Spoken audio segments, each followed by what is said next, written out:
What's going on, everyone? My name is SiahZ, and welcome back to our updated critical damage lightning Amazon Huntress build. We made some insane changes to the build, now doing over 3 times the damage, doing 17 million DPS, having really good survivability, and having really great clear as well, going through maps, being able to destroy pinnacle bosses within seconds, and overall the build just feels absolutely amazing to play. And the most notable change that we did overall to the build to get way more DPS out of it overall is only a few X, which is absolutely insane if you think about it. So I'll be covering all the changes and what we've done to achieve the DPS we're currently doing throughout the video. Before we get into it, if you guys are enjoying these update videos and you're liking what I'm doing here on the channel, you consider hitting a like on the video and a subscribe to the channel. It really does help me out, and it helps with the YouTube algorithm, and right now that currently is the best way to support me. I also should be live right now as well on YouTube and Twitch streaming the build, so if you want to come over, ask questions, vibe out with me, the links for that will be in the description as well as the comment section of the video. All right, let's get right into it. So the first thing we can do here is get into the gear. Now, as for the crossbow, we did upgrade, still prioritizing very high accuracy rating, but this time we're going for level to projectile skills. This is going to give you more DPS than attack speed, so that's why we're rolling it there, still with accuracy runes obviously, so this way we can get a really high accuracy rating. So from our ascendancy tree we can get a lot of added physical damage, so that's what we're prioritizing on the crossbow. It's just accuracy, projectile levels, and then obviously if you can get like decent fizz after that, or like crit damage or crit chance rolled, anything like that is going to be more beneficial. As for the helmet, we're still running the deepest tower. This is going to allow enemies in our presence, so anything in that green circle you see there is going to be counted as on being on low life. There's just a lot of nodes on the tree you can get that increase damage, or have like, you know, your damage will count as being lucky against enemies on low life. So we take full advantage of that, and it just adds a ton of DPS overall to the build. Now for the amulet, we did actually drop the Beacon of SiahZ. Now the main reason for that is the accuracy stacking to the crit chance from the ascendancy actually works differently than I thought, and we're not like fully critting 100% of the time. So that's why I decided, you know what, let's just get a crimson amulet with plus 2 level projectile skills. Let's roll the spirit on there so we can still run our stuff. And then we did roll strength on here just so we have a little bit overall strength, and we could throw a little bit more dex and stuff on the tree. And that's pretty much all I was looking for there. This gives a ton more damage, and it's more consistent because we're not 100% critting. So if we're not critting a bunch with Beacon of SiahZ, we get no damage. That's why I decided to go for this. Obviously, if you can roll like max energy shield for more survivability or evasion rating, it's going to be more beneficial. The anoint I do have on here is Storm Charge. This just allows us to get a lot more crit chance and elemental damage, and it is a really good overall anoint. As for the rings, we're still prioritizing lightning damage, accuracy rating, and then obviously intelligence on both rings, and then reses if we can, just to keep res capped. On one ring, we do want to roll strength, so this way we can get to that 116 strength cap and not really worry too much about it on the tree, going for the, you know, strength stuff, so that eliminates that option. For the other ring, again, rolling intelligence, reses, high accuracy rating, and lightning damage if we can. And the reason why we were going for an unset ring here is because this allows us to get another skill slot on the, you know, gem tree, and then this allows us to throw emergency reload in to get a ton more damage overall to the build. So that's why we went for an unset ring, and I do think it's a really good option here. Our body armor, we're still going for a hybrid body armor with, you know, evasion rating and energy shield, trying to look for very high rolls on both of those, and then just reses to be res capped. That's pretty much it. For the gloves, again, accuracy rating, reses, and if we can roll like attack speed on here, or like crit chance or crit damage, is going to be really beneficial overall for DPS. As for the boots, we're going for hybrid, so this way we can actually get a decent amount of evasion and energy shield overall to the build. Because running like full evasion, I found, since we can't run, you know, a lot of stuff on the tree, since we're running, you know, unique helmet and stuff like that, actually going for hybrid and getting energy shield just makes the build feel overall a lot better in terms of survivability. So for the boots, you know, high evasion and energy shield with reses. For the belt, we are running a utility. I really like the way the flask has a percent of it applied instantly. Makes overall survivability feel better. Rolling reses, and then the main thing is just strength to be at that like 116 strength cap. So for our back bar, this is where a major change of the build actually occurred, and we are not running a bow or quiver anymore, and we're not going for Stormcaller arrow. So the main reason why is because obviously, like I said, the accuracy rating on the tree works differently than what I thought, like converting to crit chance. So I'll get into that when we're doing like the gems and stuff, so I can show you, you know, like gem tooltips and crit chance and all that. But the main reason, like I said, is that it works differently, and this allows us actually to roll into the effigy of cruelty. This makes the critical hits with spells apply stacks of critical weakness. And obviously this is just like Eye of Winter, and since they remove critical weakness off Eye of Winter, this is how we can basically get it again. And this is going to allow, you know, us to get base crit chance, so like 10% crit chance there, once we're at max stacks, which is amazing overall to the build and makes us crit a lot more consistently, allowing us to make this massive jump, right, from 5 mil to 17 mil. Even without the unique jewels we have on the tree, this is like 2-3x, right, with that and the wand, and this just allows you to get basically double your DPS. So this is a must change that you guys should make on the build, even if you can't afford the new unique jewels we're running. But beyond that, we're going just for a wand with % damage as extra lightning damage, if we can on it, and increased lightning damage. But those two, you don't really need. The only two things you need on a wand is really high increased chance to shock and really high increased critical hit chance for spells. So this way, we can crit more often to get those critical stacks of critical weakness, add overall a ton more DPS to the build. Now we can get into the gems. So for shock burst rounds, we want to have this highest level with quality, and if we can, corrupted with +1 levels and stuff like that. For martial tempo, what we're going to do is we're going to run it on shock burst, and then once we're mapping, we'll just take it off and throw it on galvanic. Just adds so much more quality of life and DPS over to our clear skill. That's what we do there. But so we're going to be running martial tempo, so for more attack speed, concentrated effect, obviously for more area damage, as shock burst counts as an AoE skill. Execute, since we're running the helmet, this allows us obviously to count enemies on low life, and this is just going to be 50% more damage with hits, which is insane overall damage to the build. Then we're going to go obviously fresh clip, because since we have high fire rate and obviously we're reloading 27 rounds every time, this is going to basically be 27% more damage every time we reload, and obviously in the past 6 seconds it'll stack, adding overall a ton more DPS to the build. And then elemental focus for 25% more elemental damage. Now, like I said, the main reason why we are swapping and going for, the effigy of cruelty and stuff like that, and swapping out the beacon of Azes, is because the crit chance actually works totally different from accuracy stacking. So I initially thought at the bottom where it says estimated main hand critical chance from hit chance, that a 98% at that 2 meter range, I thought that was okay, 98% plus our 15% up, we have over 100% chance to crit, we're always critting. That's not how it works at all. So just say this is 100% for an easy calculation. Our main hand chance to crit, just say it's 15%, right? That means that 100% here is going to take 100% of our main hand crit, so 15%, so it'll be 15% added on top of it. So that means we'd have roughly 30% chance to crit. So that is why I felt so bad kind of while mapping and stuff like that. And I was like, why is connectivity feeling like it's doing more damage if we should be always ignoring elemental resistances? What's going on here? That's the reason why we're not always critting. So that's the reason for the swap out to a normal amulet plus projectiles, why we're running critical weakness stacks now, etc. We're going to be having a lot better chance of critting now, and we're always going to be doing a lot more damage consistently. I think if we can get a really good bow with crit chance and then get it up to 50-60% without critical weakness stacks, potentially the beacon of Azes will be better. But that's why we swapped out, and that's why we took those changes.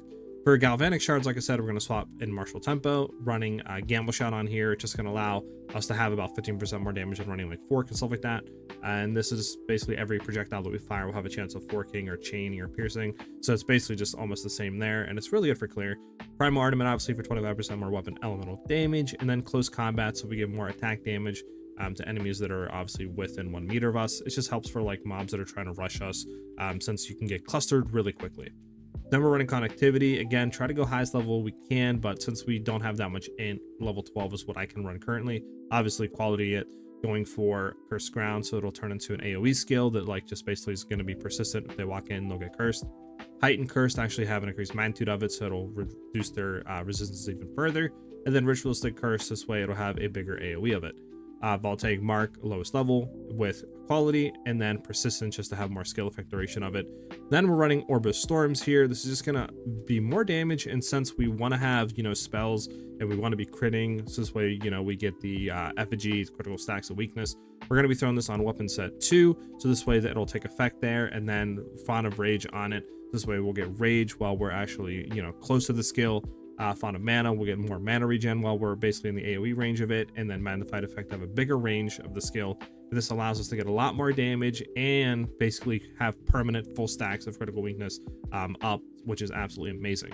Now we're going to be running the Tame Beast skill, wanting to get a Quadrilla. You can farm this really easily in Act 3 or Cruel Act 3, going for the jungle runes and looking for the Troubled Camp. There'll be a guaranteed rare Quadrilla spawn that will have, modifiers and stuff. Just keep looking until you see Haste Aura, then go ahead and capture it. But we want to look for Haste Aura and then anything else more beneficial, like all damage shocks, periodic lightning storms, increased area of effect, something more that is going to give it a bigger, boost. But from there, we're running loyalty on it, so we'll be able to share basically 10% of damage to us. We'll go to it.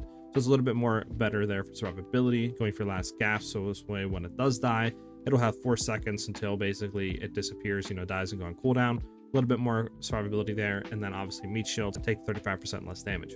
Then we are going Herald of Thunder, again, highest level we can with quality. This is going to be helping us with clearing, going for Innervate to have more damage as lightning damage once it actually kills a shocked enemy.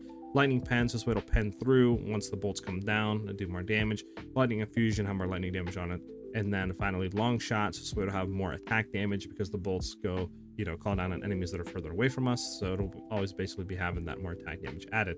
Then we get into Wind Dancer. This is going to help us get more evasion, better chance of actually dodging, all that good stuff. Again, quality on here if we can. Going for precision, so this way we'll have increased accuracy rating since we do have the extra spirit to run it. Then we get into Ball Lightning. This is basically going to be our main applicator of applying shock, just like Stormcaller was, but we're going to be running this since it's a spell. This actually has really good increased chance of shock, 750%, which is insane. Obviously, we want quality on this, highest level if we can, and then we want to have conduction on it for more chance to shock, overcharge for magnitude of shocks inflicted, lightning exposure so we can bring down the lightning resistance, and then strip away so this way our exposure will bring the lightning resistance down even further. Now, since we're running an unset ring, we can throw in emergency reload. This is 30% more damage once we do it. So we're basically going to fire a clip, emergency reload, instantly get it back, 30% more damage on that, you know, full mag, which is insane. We're going to be running premeditation here. That's 15% more damage added. So instead of 30, it's now 45% more damage.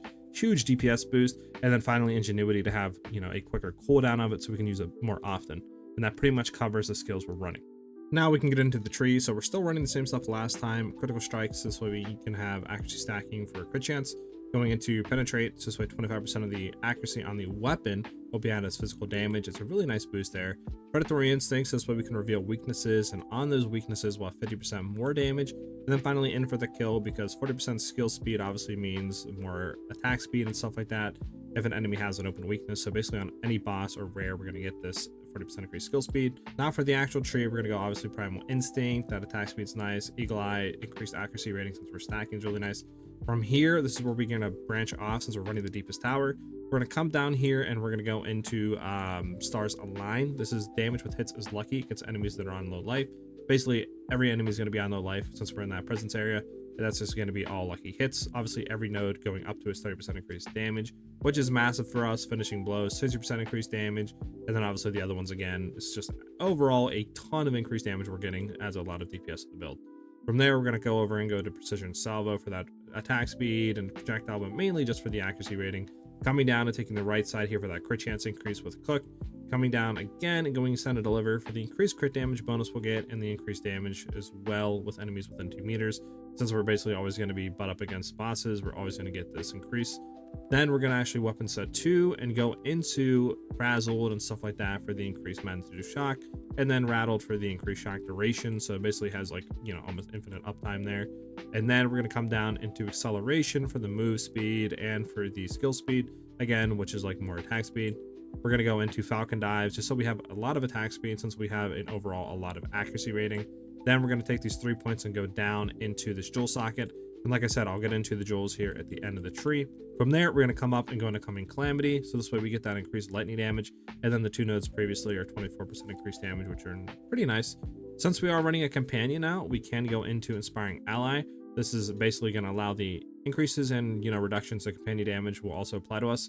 So each of these nodes are 20% increased damage, which is really nice overall. A lot of DPS there. Still going into stuff like Heartbreaking for the increased crit damage bonus and strength. Heart Stopping, again, increased crit chance and intelligence, which is nice. And then Struck Through, which is 1% more crit chance, basically added to the base of all of our skills, which is really nice. From there, we're going to go in and go to Enhanced Reflexes for the increased evasion rating and the percent increased dex, which is nice. Beastal Skin, again, basically doubling the evasion rating that we're going to get from the body armor, which is huge. Coming into Nearsighted, 60% increased accuracy rating at close range is massive for us, a lot more overall crit chance.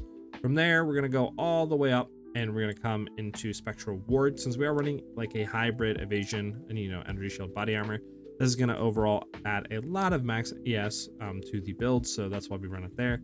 Good for survivability. Going down, we're going into True Strike for the increased crit chance and dex. For the Jugular, increased crit damage bonus and intelligence. And then these nodes here are 70% increased damage if we've done a crit recently, which we always are. So it's a lot of increased damage, and there's no reason not to go into this. For 3 points, you basically can't beat it. From there, we are going to go with weapon set 2 points and come down, going into like general electric.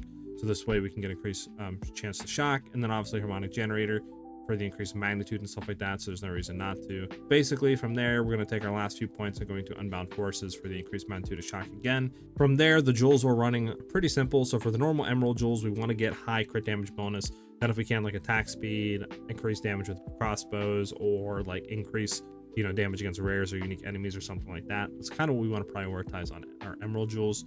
Going from there, for the unique ones we're running, we are running a controlled metamorphosis here. We want to look for a massive ring, and then obviously lowest if we can with the elemental res and the chaos resistance. But looking for a massive ring, this will allow us to put a point into Wildstorm and save a few points. Eventually, I would want to come down here and take Exposed to the Storm, so we get a lot of lightning pen and stuff like that. But from there, we're going to take Wildstorm, going to come in and take the Moment of Truth for that increased crit chance and stuff. And then we're going to come and take Staggering Palm for the increased crit damage bonus that it actually gives. From there, the only other unique jewel that we're currently running right now is a From Nothing diamond, going for Unwavering Stance. Now, this is pretty expensive, and you know, obviously you don't need it right now, but this will allow us to go ahead and allocate stuff around here. And obviously these 3 points here are increased damage with hits against enemies that are on low life. So that's 60% increased damage.